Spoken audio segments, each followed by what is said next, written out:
Seigneur notre Dieu, tu es glorieux. Nous t'adorons et nous t'aimons. Que ton règne s'établisse sur la terre. Que tes œuvres proclament ta grandeur. Toute bénissance te puissance.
toujours le même, toujours le même. Tu as fait, tu fais, tu feras tant de merveilles, tant de merveilles. En ton temps, tout s'accomplit. Tu es Dieu, le grand, je suis. Tu nous ouvres dans les portes du ciel. Tu nous fais vivre ta présence, bien plus précieuse que les plus beaux diamants. Elle nous suffit à chaque instant, elle nous suffit pleinement.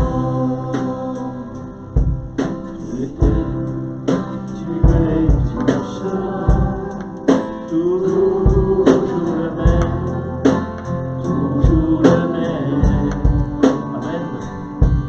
Tu as fait, tu fais, tu seras tant de merveilles, tant de merveilles. En ton temps, tout s'accomplit.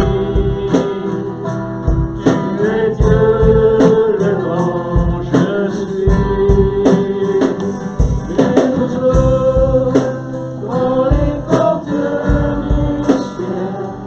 Tu nous fais vivre ta présence, bien plus précieuse que les plus beaux diamants. Elle nous suffit à chaque instant. Elle nous ouvre dans les portes du ciel. Elle nous fait vivre ta présence, bien plus précieuse que les plus beaux diamants. Elle nous suffit à chaque instant, elle nous suffit pleinement.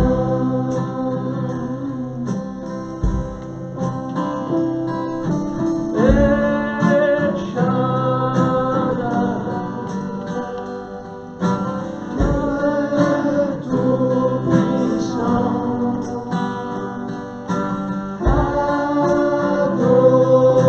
Adonai, Dieu qui vit éternellement. El Shaddai, El Shaddai, Dieu tout-puissant, Adonai,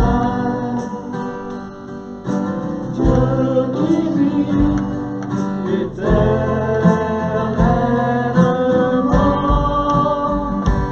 Tu nous ouvres dans les portes du ciel. Tu nous fais vivre ta présence, bien plus précieuse que les plus beaux diamants. Elle nous suffit à chaque instant.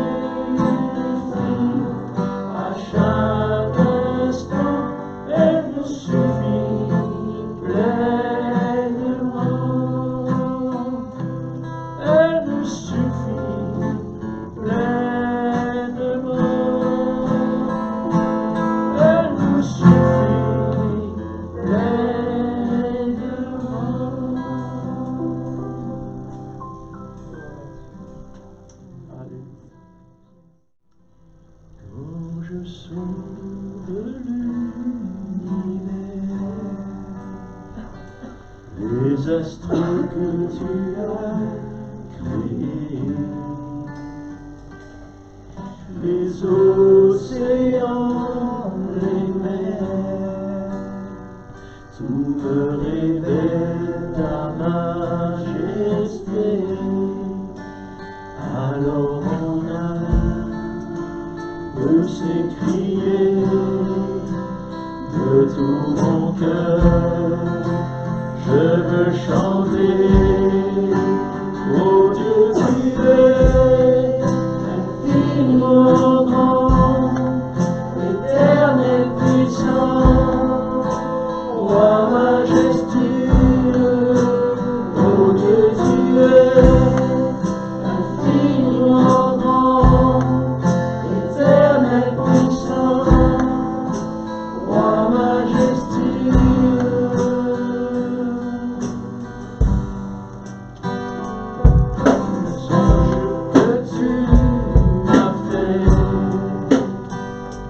Que tu t'es révélé à moi,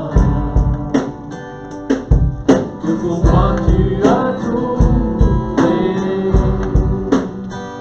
tout me révèle ta bonté. Alors mon âme peut s'écrier de tout mon cœur, je veux chanter. Alors mon âme peut s'écrier de tout mon cœur.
Et quand je contemple ta beauté,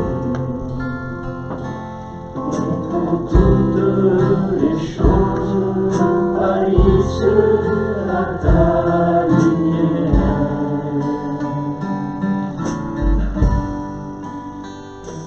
quand j'ai trouvé la joie près de ton cœur, quand je m'enveloppe de ton amour, et quand toutes les choses pâlissent à ta lumière, oh je t'adore, oui je t'adore.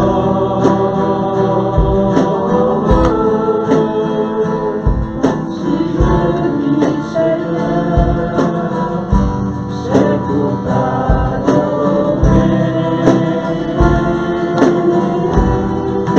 Oh je t'adore, oui je t'adore.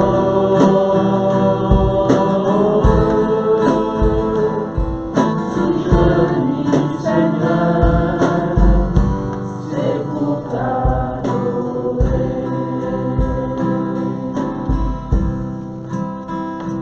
Quand je contemple ta sainteté, et quand je contemple ta beauté, et quand toutes les choses pâlissent à ta lumière,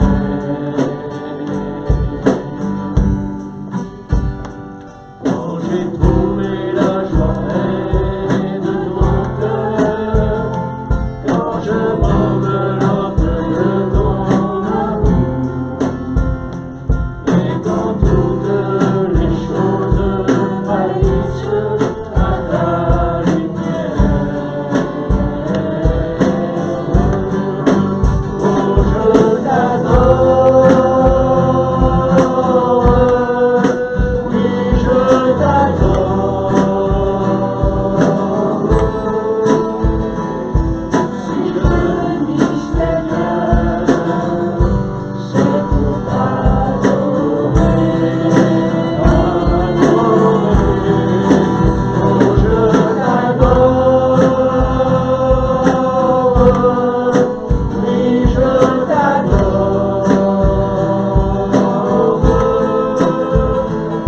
Si je dis Seigneur, c'est pour t'adorer. Oh je t'adore, oh je t'adore, oui je t'adore. Si je dis Seigneur, c'est pour t'adorer. Oh je t'adore, oui je t'adore. Si je dis Seigneur, c'est pour t'adorer. C'est la raison pour laquelle je vis. C'est la raison pour laquelle je vis. C'est la raison pour laquelle je vis. Pour t'adorer mon Dieu. C'est la raison pour laquelle je vis. C'est la raison pour laquelle je vis. C'est la raison pour laquelle je vis. Pour t'adorer mon Dieu. Oh je t'adore, oui je t'adore.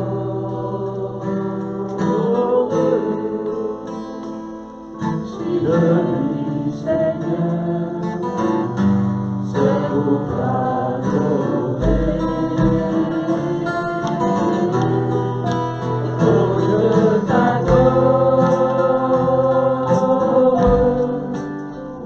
je t'adore, si je vis Seigneur, c'est pour t'adorer.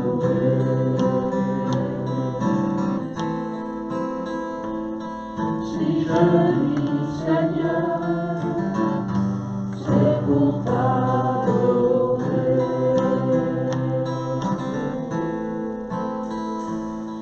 Si je vis Seigneur, c'est pour t'adorer.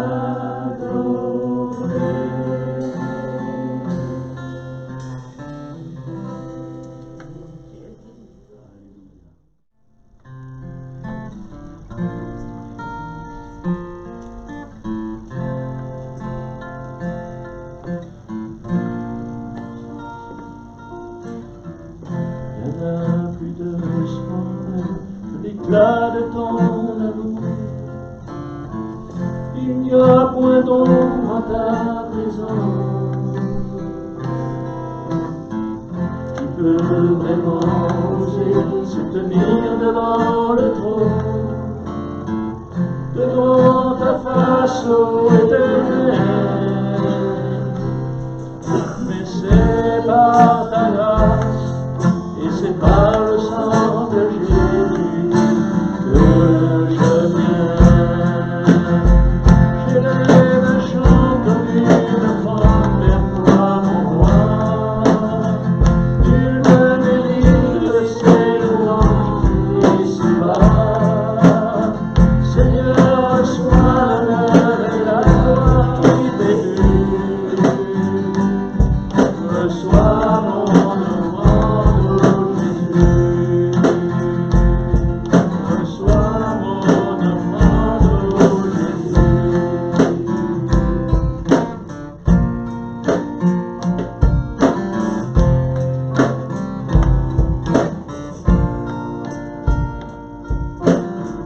Il n'y a plus de splendeur que l'éclat de ton amour. Il n'y a point d'ombre en ta présence. Qui peut vraiment oser se tenir devant le trône, devant ta grâce, ô Éternel? Mais c'est par ta grâce et c'est par le sang de Jésus que je viens. J'élève un chant comme une offrande vers toi, mon roi. Nul ne mérite ses louanges ici-bas. Seigneur, reçois l'honneur et la gloire qui t'est due. Reçois mon offrande, ô Jésus.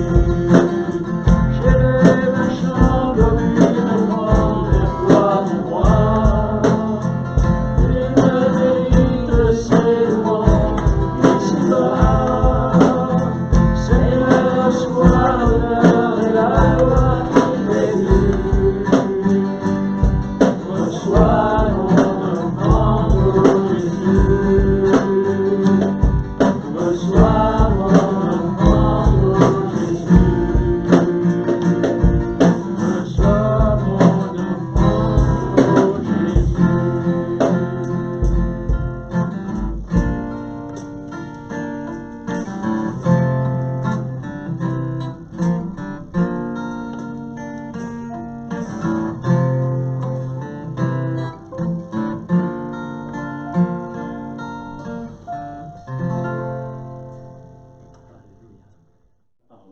Ce matin, j'aimerais vous parler d'une femme particulière que nous trouvons dans la Bible. C'est une femme pécheresse. Vous allez me dire, oh, pasteur, on va pas parler d'une femme pécheresse. On est au culte le dimanche matin. On va parler de ça. C'est le péché. On parle souvent, vous savez, de frontières, hein, surtout en ce moment avec la circulation du virus. On parle de limites à ne pas dépasser. Attention si vous dépassez 10 km quand vous faites votre sport. Attention si vous dépassez 30 km si vous allez faire vos courses. Mais finalement, les frontières, c'est quoi? C'est quoi les frontières? À quoi ça sert? Sont-elles nécessaires? Toujours nécessaires. Alors bien sûr, en parlant du Covid, ce n'est pas à moi de le décider. Mais dans le texte qui nous préoccupe aujourd'hui, on va lire ensemble dans l'évangile de Luc, au chapitre 7, verset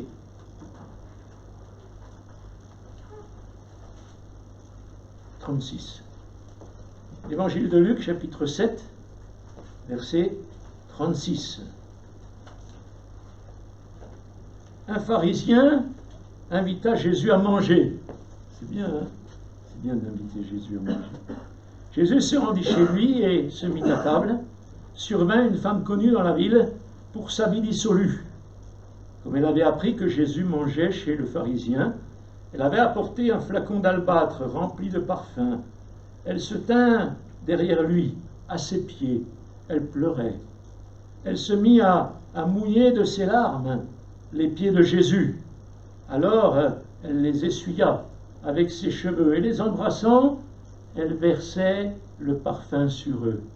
En voyant cela, le pharisien qui l'avait invité se dit, si cet homme était vraiment un prophète, il saurait quelle est cette femme qui le touche, que c'est quelqu'un qui mène une vie dissolue.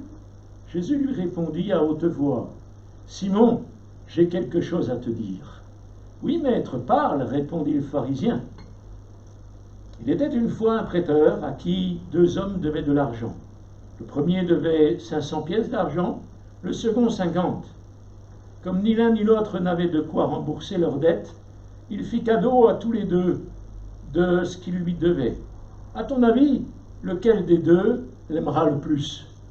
Simon répondit, celui, je suppose, auquel il aura remis la plus grosse dette.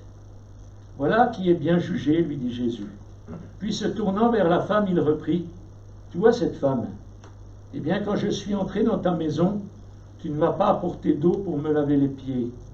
Mais elle les a arrosés de ses larmes, et les a essuyés avec ses cheveux. Tu ne m'as pas accueilli en m'embrassant, mais elle, depuis que je suis entré, elle n'a cessé de couvrir mes pieds de baisers. Tu n'as pas versé d'huile parfumée sur ma tête, mais elle a versé du parfum sur mes pieds. C'est pourquoi, je te le dis, ses nombreux péchés lui ont été pardonnés. C'est pour cela qu'elle m'a témoigné tant d'amour. Mais celui qui a eu peu de choses à se faire pardonner ne manifeste que peu d'amour. Puis il dit à la femme, tes péchés te sont pardonnés. Les autres invités se dirent en eux-mêmes, qui est donc cet homme qui ose pardonner les péchés? Mais Jésus dit à la femme, parce que tu as cru en moi, tu es sauvé. Va en paix. Amen. Amen. Quel récit merveilleux, n'est-ce pas? Quel récit merveilleux de la puissance du Seigneur. Il est question d'un homme pieux qui a tracé des frontières, des limites, qui s'est imposé, des limites à ne pas respecter. Lorsque ces frontières sont violées, il murmure car pour lui, eh bien, elles sont vraiment importantes. C'est quelque chose d'essentiel. Attention, là, à la limite, on ne dépasse pas. Il ne faut surtout pas franchir. Et vous avez, nous avons des frontières, nous aussi, que nous considérons comme importantes dans notre vie. Des limites que nous nous fixons pour ce qui est bien et ce qui ne l'est pas. Ce qui est, comme le disent très souvent les Américains, politiquement correct. Ce qui ne l'est pas. Ce qui est acceptable aux yeux des hommes, raisonnable, logique, et ce qui ne l'est pas. À notre avis, bien sûr, ça reste toujours à notre avis. C'est subjectif. Ce qui rentre dans nos conventions humaines, dans nos normes. Ah, les normes.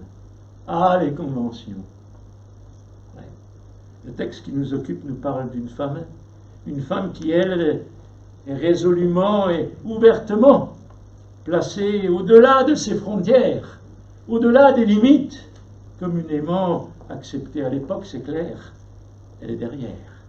Et puis, il y a le Seigneur, Jésus, comme 3e personnage de l'histoire, qui est en contact avec l'une et l'autre de ces personnes, et qui ensuite va raconter, comme il l'a fait souvent, comme il le fait souvent avec une parabole, une histoire, il va raconter finalement la leçon. ce qu'il veut que ces personnes intéressées comprennent. Alors, à part les frontières, nous trouvons dans ce texte deux notions fondamentales pour nous les hommes, pour nous les chrétiens. C'est le pardon et l'amour. Deux choses indissociables, deux choses inséparables. C'est le pardon et l'amour. C'est vrai que cette histoire, elle est unique dans le Nouveau Testament. Il s'agit d'une femme pécheresse particulière. La Bible du Semeur parle d'une femme connue dans la ville pour sa vie dissolue, sans doute une prostituée, qui vient oindre les pieds et non la tête du Seigneur, et dont l'exemple sert à Jésus pour illustrer une vérité sur le pardon et sur l'amour, alors que dans les autres textes, il est question de pourvoir aux besoins des pauvres. Ce texte est vraiment unique et en même temps très, très important, essentiel, parce qu'il y a une leçon pour nous. Peut-être que vous dites, mais où est-ce qu'il va? Pourquoi il prend ce texte? On n'est pas dans une réunion d'évangélisation, on est dans un culte. Il y en a une notion très importante. Le premier point que je veux partager avec vous, c'est que Jésus fait fi des barrières humaines. Étonnant, non? Jésus fait fi des barrières humaines. Il est venu pour tous. Amen. Et ça me rassure, parce que si vous aviez su ma vie avant de le connaître, eh bien, s'il avait fait une barrière, s'il y avait une barrière, certainement que je ne serais pas sauvé aujourd'hui. Mais béni soit Dieu, parce qu'il a franchi ces barrières, il a franchi ses limites pour venir nous sauver. Imaginez un peu la scène. Jésus est invité chez un pharisien nommé Simon, c'est un nom qui est très, très répandu à l'époque, un signe d'honneur pour lui. Être invité chez un pharisien, recevoir Jésus, c'était quelque chose de merveilleux. Il faut savoir que les repas à cette époque étaient ouverts à d'autres et tout le monde pouvait venir. C'était pas du tout fermé. C'est pas étonnant de voir cette femme qui arrive avec son parfum et qui vient manger avec eux finalement. Elle s'invite. Elle n'était pas forcément invitée, mais elle s'invite. Et ce fut vraiment un jour merveilleux pour elle. Jésus, bien sûr, Jésus devrait savoir quelle est cette femme, quelle est sa vie. C'est ce que pense Simon en tous les cas. Comment ne sait-il pas, lui qui est prophète, comment ne sait-il pas qui est cette femme, comment ne sait-il pas ce qu'elle fait, quelle est sa vie dissolue? Elle appartient à ceux qui sont de l'autre côté de la frontière, elle appartient à ceux qui sont hors des conventions humaines. Elle fait, comme on pourrait dire aujourd'hui, n'importe quoi. Elle se retrouve chez les pécheurs, elle se retrouve parmi les rejetés, parmi les exclus de la société. Nous sommes du bon côté, n'est-ce pas? Simon aurait pu dire à Jésus, moi je ne suis pas comme elle, moi. Je suis du bon côté. Moi, je n'ai pas franchi la barrière. J'ai pas franchi les limites. Nous sommes de ceux et de celles qui craignent Dieu. Amen. Je ne me trompe pas, Dites-moi si je me trompe. Nous sommes de ceux, de celles qui craignent Dieu. Nous sommes, les chrétiens, des gens politiquement corrects. Amen. Ouais. Alors pourquoi Jésus se laisse-t-il humilier de la sorte en se laissant brasser les pieds avec en plus du parfum de grande valeur? Il est de grande valeur, on le verra tout à l'heure. Je vous parlais de ces barrières que les hommes avaient érigées entre eux, de ces frontières entre ce qui est bien, ce qui n'est pas bien, et cela est d'autant plus vrai aujourd'hui. Dans le comportement, dans la manière d'aborder les difficultés, les problèmes, on l'a vu avec cette pandémie, dans la façon de traiter les questions, même vis-à-vis des évangéliques parfois. Les positions sont variées, souvent considérées comme des sectes parce que ce n'est pas l'église dite officielle. Alors on les classe dans des sectes. Ou quand un chrétien rend la monnaie en trop à la caissière parce qu'elle s'est trompée, on le regarde avec des yeux comme si c'était un extraterrestre, simplement parce qu'il a rendu de l'argent qui ne lui appartenait pas. Ça, c'est chrétien. Ça, c'est chrétien. C'est politiquement correct. Et ça se vérifie parfois aussi de notre part vis-à-vis des autres. N'érigeons-nous pas parfois des barrières par rapport aux autres? Est-ce que nous ne dressons pas des limites à ne pas dépasser? Des barrières vestimentaires parce qu'ils ne sont pas dans la norme, des barrières, des comportements particuliers, et pourtant nous savons que l'habit ne fait pas le moine, n'est-ce pas? C'est ce qu'on dit. C'est ce qu'on dit. De l'autre côté de la barrière, parfois on se trouve de l'autre côté. Et puis, il y a ceux qui sont de l'autre côté vis-à-vis de nous, tels les prostituées, comme dans notre texte. Des collecteurs d'impôts, il y en a un peu plus loin, là, collecteurs d'impôts, qui étaient considérés comme un traître, hein, il faut le savoir, dans le pays, par leur père, parce qu'ils travaillaient pour la solde de l'occupant romain. Alors, c'était un paria, c'était un exclu, c'était un rejeté. Et comment ne pas parler des lépreux, qu'on ne voulait pas voir dans la ville? Ils étaient mis de côté dans une léproserie, tenus à l'écart de la société, bannis de la société à cause de leur maladie. C'est terrible, et pourtant ça a existé, peut-être même que ça existe encore aujourd'hui. Tous ces exclus, les exclus de la société, les exclus de notre monde. Mais pour Jésus, frères et sœurs, pour Jésus, dialoguer ne signifiait pas compromis. Il savait faire la part des choses, le Seigneur, entre ce qui est important, ce qui est essentiel et ce qui est secondaire. Et comme je le rappelais mardi, le Seigneur va à l'essentiel. Ta foi t'a sauvé. Ta foi t'a sauvé. C'est quoi l'essentiel pour nous, dites-moi? L'essentiel n'est-il pas d'être sauvé? L'essentiel n'est-il pas d'avoir mis notre foi dans le Seigneur? Je ne dis pas que le reste ne sert à rien. Attention, ne me faites pas dire ce que je n'ai pas dit.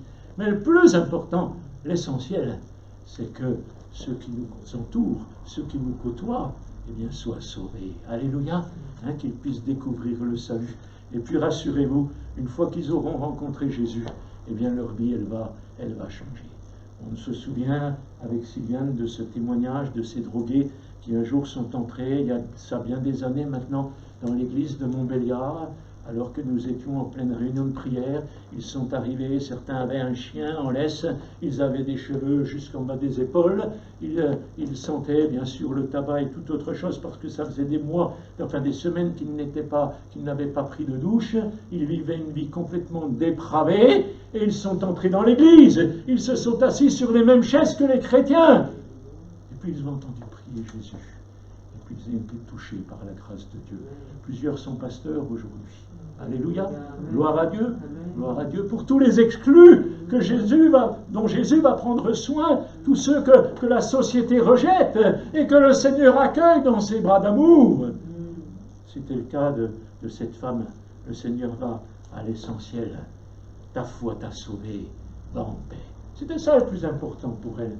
C'était qu'elle soit sauvée, c'était qu'elle puisse aller en paix par rapport à ses péchés, en paix par rapport à tout ce qu'elle avait fait dans son passé, que son passé soit blanchi, que son passé soit lavé. Et qui est-ce qui pouvait laver ce passé? C'est Jésus. Alléluia. En donnant sa vie sur la croix, il a effacé, nous dit la parole de Dieu, tous les actes qui nous condamnaient, tout ce que les hommes ont écrit contre toi, contre moi, à la croix, Jésus, il a tout effacé. Alléluia. Il n'y a plus rien, mon frère, ma soeur, mon ami, il n'y a plus rien qui te condamne. Par l'œuvre de Christ à la croix, tu es purifié de ton péché. Va en paix, disait Jésus à cette femme. Une fois de plus, c'est la foi de cette femme qui lui a procuré le salut. Son geste, alors qu'elle a oint les pieds de Jésus avec du parfum, c'était que la manifestation extérieure de l'amour qu'elle manifestait pour Jésus. À aucun moment c'était pour acheter son salut. Certains ont dit, ah ben oui, avec le parfum qu'elle lui a donné, il peut la sauver. Non, non, non, c'est pas du tout le plan de Dieu, non. Dieu recherche simplement la foi. Cette femme, elle est venue par la foi. Cette femme, elle s'est jetée aux pieds de Jésus parce qu'elle avait foi en lui. Elle savait qu'il était capable de la pardonner et de changer sa vie. Et c'est ce qui va se produire. Gloire à Dieu.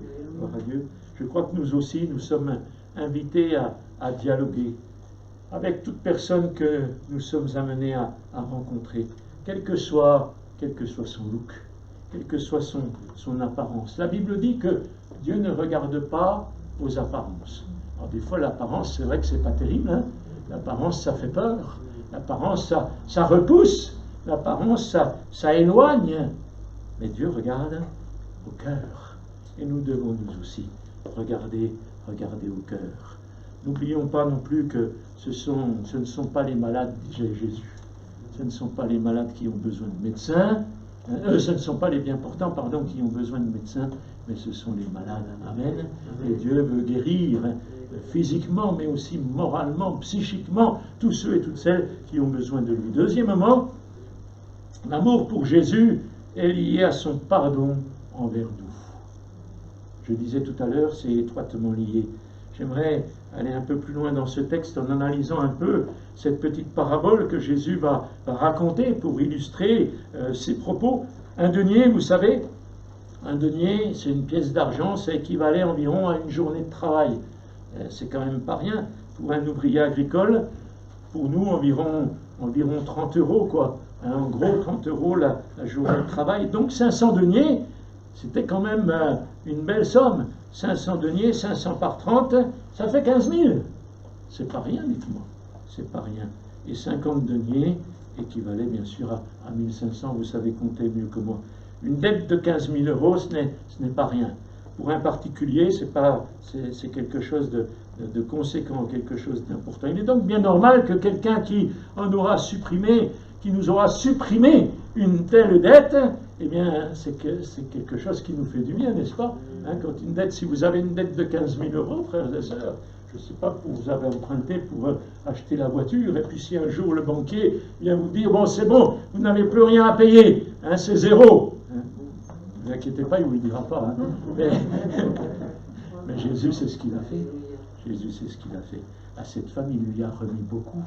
Son histoire, elle démontrait finalement ce qu'il était capable de faire pour elle. Cette femme, peut-être qu'aux yeux de Dieu, elle devait beaucoup plus que 15 000 € à cause de son péché. Mais peu importe, Jésus l'a tout pardonné. Alléluia. Il lui a remis complètement sa dette. Une remise de dette, dans le langage de la Bible, c'est le pardon. C'est le pardon. Le Seigneur nous a remis notre dette. Notre dette, c'était d'avoir vécu notre passé loin de lui. Notre dette, c'était de nous être fourvoyés dans des chemins qui n'étaient pas les siens. Notre dette, c'était d'avoir ouvert nos cœurs à tout ce qui était péché, à tout ce qui était mauvais. Notre dette, c'était de ne pas avoir fait sa volonté. Notre dette, c'était d'avoir cherché auprès des idoles la solution à nos besoins, quels qu'ils soient. Notre dette, vous l'avez compris, c'était de ne pas faire confiance à Dieu. Notre dette, c'était de ne pas croire en lui. Mais la Bible nous dit que Jésus à la croix, il a payé notre dette. Il a payé notre rançon, alléluia. Et il nous a offert le salut, à Dieu soit la gloire. Et cette remise de dette, eh bien, elle est vraiment importante pour nous. C'est par sa mort à la croix que nous sommes sauvés. Nos dettes vis-à-vis de Dieu sont effacées. C'est cela le pardon en Jésus. Est-ce que ta dette est effacée, mon frère, ma soeur, mon ami? Est-ce que ta dette est effacée? Est-ce que le pardon de Dieu est une réalité pour toi? En somme, c'est vrai que nous sommes tous plus ou moins endettés vis-à-vis de lui. En fonction de notre vie, en fonction de notre passé, et pour certains, il n'est pas florissant, moi pour le premier, nous sommes tous des débiteurs par rapport à la grâce de Dieu. Et la question, c'est de savoir si nous considérons que nous avons besoin de son pardon ou non. Je crois que jour après jour, frères et sœurs, et pas simplement une fois quand nous avons donné notre vie à Christ, jour après jour, eh bien nous avons besoin de venir à la croix pour implorer son pardon. Qui est parfait au milieu de nous? Levez la main si c'est votre cas.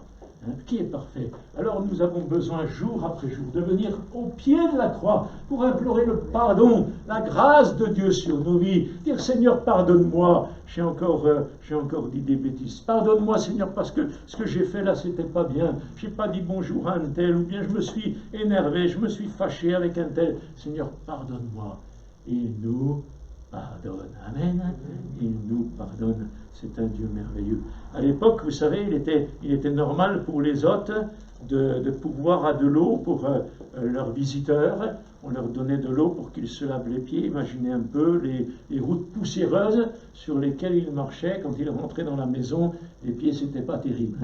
Et il y avait besoin d'un bon décrassage, d'un bon nettoyage. Et l'hôte, bien sûr, offrait à son visiteur eh bien, de l'eau pour se laver les pieds. Et ce que Simon, finalement, n'a pas fait avec le Seigneur. Mais cette femme, elle les a lavés mieux qu'avec de l'eau, avec un parfum de grand prix. Alléluia. Elle a lavé les pieds du Seigneur avec ses larmes. Elle a tellement répandu de larmes à cause de son péché, eh bien qu'elle elle a oint le Seigneur.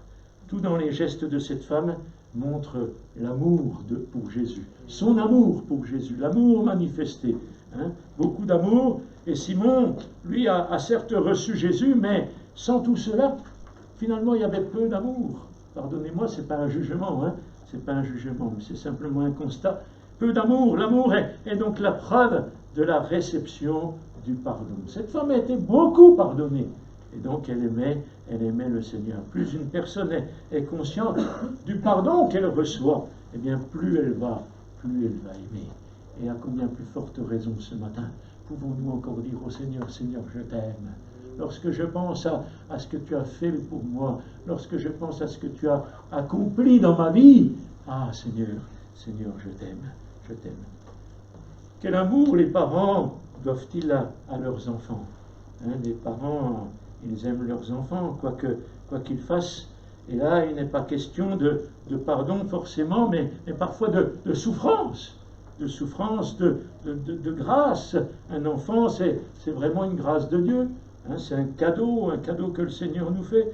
Et plus on a reçu de pardon, de grâce, de bénédiction de la part du Seigneur, eh bien plus on est apte, plus on est enclin à l'aimer, plus on est enclin à rechercher sa présence. L'amour, ça vient à l'intérieur de nos entrailles, ça nous saisit. Et si elles ont été émues, touchées par l'amour de Dieu, par la grâce de Dieu, par les bénédictions de Dieu, alors il y aura de la reconnaissance, il y aura de l'amour.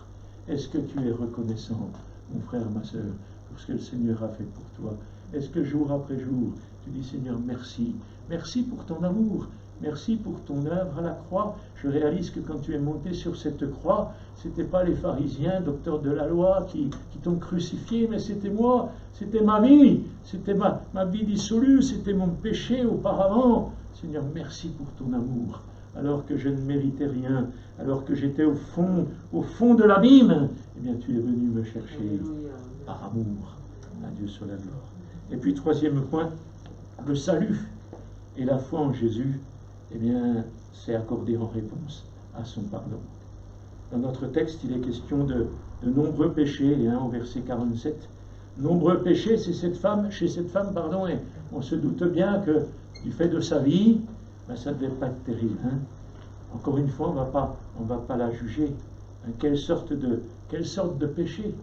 On ne le sait pas en détail, ce n'est pas important. Pour Jésus, qu'importe le nombre, qu'importe la quantité, qu'importe comment je pourrais dire cela, la taille. Il n'y a pas de grands péchés, de petits péchés. C'est le péché, c'est le péché. Peu importe le nombre. Mais quoi qu'il en soit, Dieu est prêt à tout les pardonner. Amen. Dans la première épître de Jean, il nous est dit au chapitre 1er, verset 9, qu'il ne s'en souvient plus. Il les jette au fond de la mer. Plus moyen pour eux de ressurgir. Non, il ne s'en souvient plus. Jésus dit en outre aux principaux sacrificateurs, aux anciens du peuple, dans l'évangile de Matthieu, au chapitre 21, au verset 23, il dit ceci: les péagers et les prostituées vous devanceront. Il parle aux principaux sacrificateurs, aux gens religieux de son époque. Les péagers et les prostituées vous devanceront dans le royaume de Dieu. Wow. Moi, c'est dur à entendre ça. Qu'est-ce que vous en pensez? Ces gens qui étaient chaque Shabbat à l'église, dans la synagogue, ils célébraient le culte, tout cela, et puis ils s'entendent dire ces propos du Seigneur. Si on actualise un peu, ça donnerait certains anciens prisonniers, certains anciens drogués, certains anciens alcooliques, ou des braqueurs de banque, que sais-je, ou même des meurtriers repentis. Eh oui, précéderont monsieur lambda, monsieur tout le monde, monsieur bien pensant, monsieur n'ayant rien à se reprocher, monsieur n'ayant jamais tué ni volé. Combien de fois on a entendu ça? Ceux qui se croient justes et bons, ils vous précéderont. Ils vous précéderont. Alors oui, Jésus a franchi les barrières, oui, Jésus a franchi les frontières pour parler du pardon et de l'amour vis-à-vis de cette femme. Mais entre le pardon et l'amour, eh bien, il y a le salut et la foi. Alléluia. Le salut et la foi. 2 étapes indispensables. Sans la foi, vous connaissez la suite, hein, on ne peut pas lui être agréable. Impossible, impossible, c'est nécessaire. Et c'est par la foi qu'on obtient le salut. Alléluia. C'est par la foi que le Seigneur nous ouvre le ciel. C'est par la foi, on l'a vu tout à l'heure, que nous sommes pardonnés. C'est par la foi que nous pouvons ainsi bénéficier de la grâce de Dieu en notre faveur. Alors oui, pour cette femme, eh bien c'est ce qui s'est passé. C'est par ça, la foi dans l'œuvre de Christ qu'elle a été pardonnée. Croyons que l'œuvre de Christ à la croix, elle est pour nous, n'est-ce pas? Alléluia. Amen. L'œuvre de Christ à la croix, elle est pour chacun de nous. Vous savez ce que dit Ésaïe 53? Vous connaissez bien ce texte. Cependant, ce sont nos souffrances qu'il a portées. Pas simplement les souffrances de cette femme pécheresse. Pas simplement les souffrances de ce collecteur d'impôts, qui se trouve un peu plus loin dans le texte. Pas seulement la souffrance de ceux qui ont braqué des banques ou des meurtriers, etc., etc. La liste est longue, malheureusement. Non, ce sont nos souffrances qu'il a portées. C'est de nos douleurs qu'il s'est chargé. Et nous l'avons considéré comme puni, frappé de Dieu, humilié. Et il était blessé pour nos péchés. Il était brisé pour nos iniquités, quelles qu'elles soient. Le châtiment qui nous donne la paix, le salut, est tombé sur lui. Et c'est par ses meurtrissures que nous sommes guéris. Et ça, Ésaïe écrit ça 700 ans avant la venue de Jésus. Inspiré par le Saint-Esprit, Dieu accomplit son œuvre, hein. Dieu accomplit son plan, un plan éternel, un plan qui est préparé de toute éternité pour toi, pour moi, pour chacun de nous. Dieu nous connaît si bien, c'est normal, c'est lui qui nous a fait. Il savait également que nous allions pécher. Il savait également que nous allions nous éloigner de lui. Il savait également que nous allions avoir besoin de pardon. Et pour nous pardonner, il a envoyé son Fils. Alléluia. Quel plan merveilleux, n'est-ce pas? Quel plan merveilleux. Alors j'ouvre une petite parenthèse quand même. Si nous sommes au bénéfice du pardon de Dieu envers nous, alors nous devons de pardonner aussi aux autres. Ça va ensemble. C'est lié. C'est aussi quelque part dans la Bible. L'apôtre Paul y a fait allusion à de nombreuses reprises. Et ne pas les enfoncer, mais même s'ils ont péché. Surtout s'ils ont péché. D'ailleurs, qui n'a pas péché, hein? Nous devons les aimer encore, comme Jésus les aime d'ailleurs, jusqu'à ce qu'ils soient sauvés. Ça ne veut pas dire qu'on couvre le péché, ça ne veut pas dire qu'on dit ben, finalement ce qu'il a fait c'est bien. Non, c'est pas bien. Non, c'est le péché. Mais Jésus est venu pour pardonner le pécheur. Alléluia, béni soit Dieu. Et si Jésus pardonne aux pécheurs, alors moi aussi, je veux lui pardonner. En conclusion, un seul mot, la paix. La paix. Finalement, c'est ça que le Seigneur recherche. Jésus a donné sa vie pour être en paix avec nous. Il a donné sa vie pour être en paix avec ses créatures. Il a donné sa vie pour que nous puissions bénéficier, nous aussi, de la paix. C'est pourquoi il pourra dire à cette femme, va en paix. Qui d'autre peut nous donner la paix? Jésus a dit que le monde nous la donne, un petit peu, mais ce n'est pas durable. C'est une paix fragile. C'est une paix qui ne dure pas. C'est une paix qui est une pseudo-paix. Une paix qu'on va payer cher pour un temps, pour retomber après dans le tourment. La paix de Jésus. C'est une paix ineffable. Alléluia. C'est une paix merveilleuse, glorieuse, qui remplit nos cœurs, qui inonde nos vies depuis que nous l'avons rencontrée. Elle ne nous a jamais quittés. Amen. Béni soit Dieu. Et cette paix, eh bien, il veut nous la communiquer encore aujourd'hui. Avec son pardon, il veut nous communiquer sa paix. Vous connaissez bien ce petit chant hein, qui dit merci du fond de mon cœur. Le refrain dit le faible devient fort, le pauvre devient riche. Le faible dit je suis pauvre. Le faible dit je suis fort, pardon. Hein. Le pauvre dit je suis riche. L'homme pieux est est ici pointée du doigt. Hein, et la femme prostituée, eh bien, elle est acceptée. Gloire à Dieu. Gloire à Dieu. Les paroles de Jésus adressées à Simon, verset 44, elles ne sont pas du tout un reproche. Vous savez, le Seigneur, il ne nous fait pas des reproches. Il veut simplement nous enseigner quelque chose. À aucun moment, le Seigneur nous fait des reproches. Il ne fait de reproches à personne ce matin, mais il veut nous enseigner quelque chose. Simon avait quelque chose à apprendre, et peut-être que toi et moi, ce matin, eh bien, nous avons nous aussi quelque chose à apprendre du Seigneur. Ce n'est pas un reproche, mais c'est un enseignement sur ce que le Seigneur attend de chacun de nous. Il veut nous dévoiler ce qu'il veut faire avec chacune de nos vies. Ces paroles concernant cette femme se réfèrent au mystère de l'heureuse faute. Hein? Felix culpa en latin. Hein? Paul a dit en Romains 5, verset 20, là où le péché s'est multiplié, ou une autre version dit là où le péché a abondé, la grâce a surabondé. Une autre version dit là où le péché s'est amplifié. Une autre version dit là où le péché a proliféré. Vous voyez un petit peu comme ça gagne là. Hein? La grâce de Dieu a surabondé. Amen. Je peux dire pour sa grâce ce matin.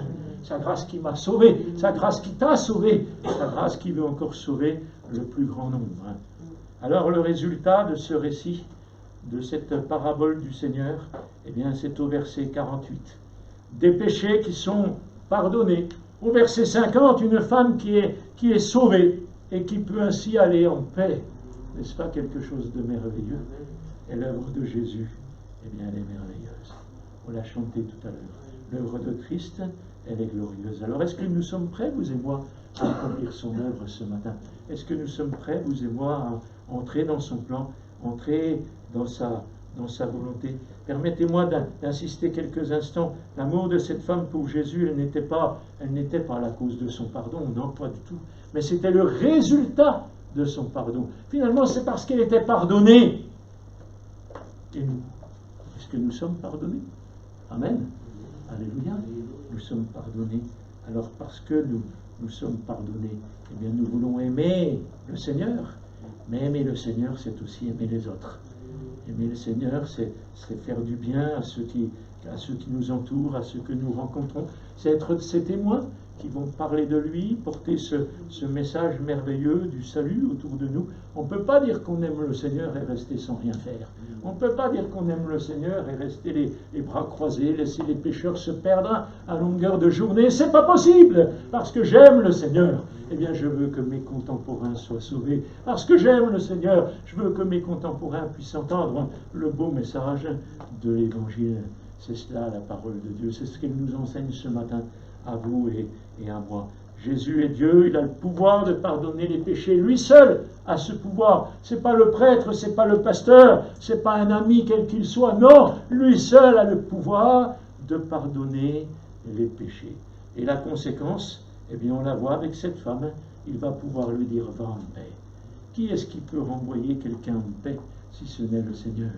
Le seul juge, c'est lui. Le véritable juge, c'est lui. Peu importe ce que disent les hommes, l'important c'est ce que dit le Seigneur. Est-ce qu'il me considère juste?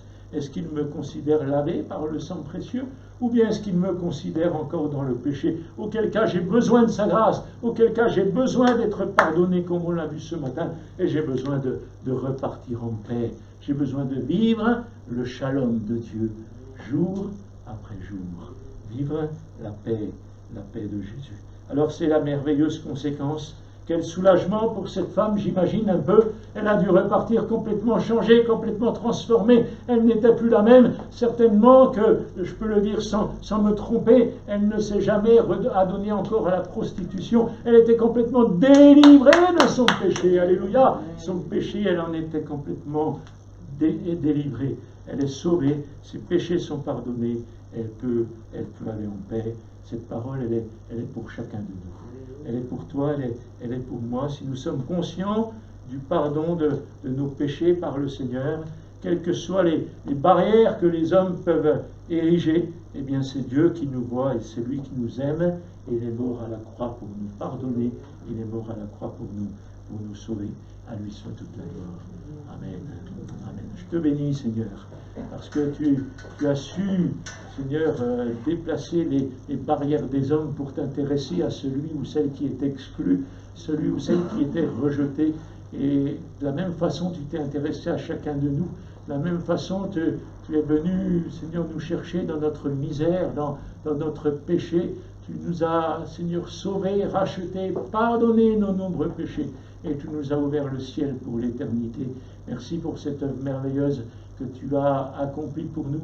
Et là, tu nous donnes un exemple. Garde-nous d'être comme Simon, garde-nous d'être comme les pharisiens, les gens religieux à l'époque de Jésus, mais que nous puissions, Seigneur, pleinement vivre de ta vie, jour après jour, dans ce monde déchu, dans ce monde où nos contemporains ont tellement besoin de toi, que nous puissions être des canaux d'espérance, des canaux de bénédiction, des canaux de pardon également, en leur faveur, qu'ils puissent te rencontrer, qu'ils puissent te découvrir comme le Sauveur, qu'ils puissent placer leur foi en toi, et à cause de leur foi en toi, qu'ils puissent être sauvés. C'est là ma prière ce matin. Je prie pour ceux de nos familles qui ne t'appartiennent pas encore. Je prie pour tous ceux que nous côtoyons, nos amis, nos collègues de travail, ceux que nous rencontrons dans la rue. Nous prions pour eux, afin que dans ta grâce, Seigneur, ils puissent te rencontrer et être sauvés à leur tour.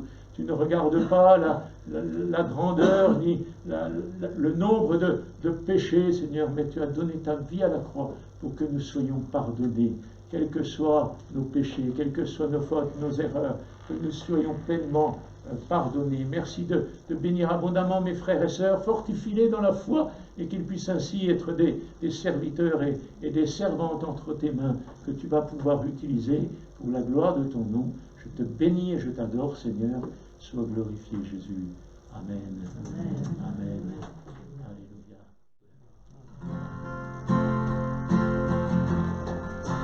Merci.